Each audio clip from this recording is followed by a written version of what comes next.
Hey, how's it going today? And today I'm going to show you how to create this kind of interference pattern. So what we're going to do is I'm just going to go ahead and clear the scene and start from scratch.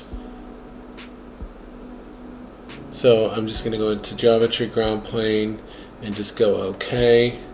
And then I'm just going to come down here to pitch and type in -90. Then I'm just going to go ahead and reposition myself. I'm going to zoom out a little bit here. And then after that I'm going to go on to stretch and then just stretch it along the z-axis. And we don't have to go very far, just a little bit.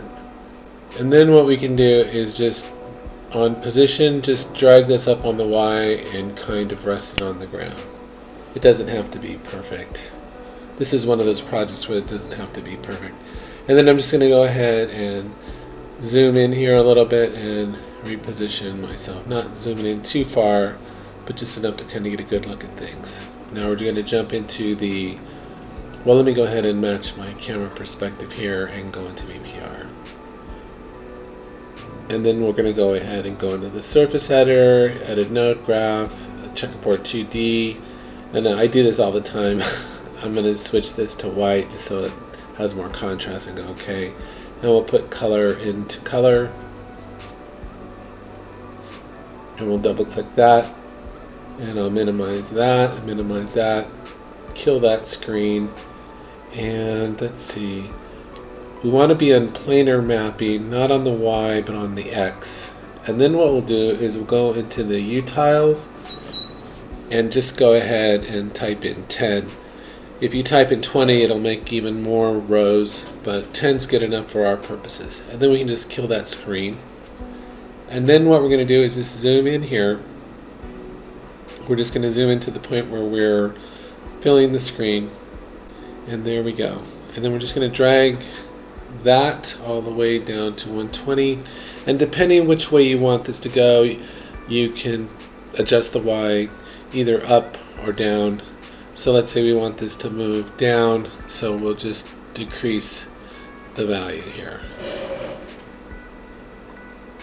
That is decreasing, yeah. And you can just flavor it to taste. And if we hit play, you get this really cool animation.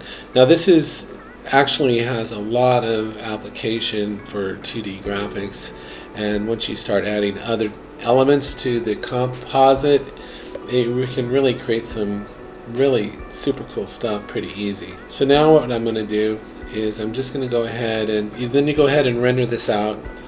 You don't have to render out 120 frames. You just render out maybe 10 frames. So what I'm going to do is I'm going to go ahead and jump into my video editing software. And here what I've done is I've literally taken the first 6 frames that I rendered out. So it goes from 0, 1, 2, 3, 4, 5. So the first 6 frames.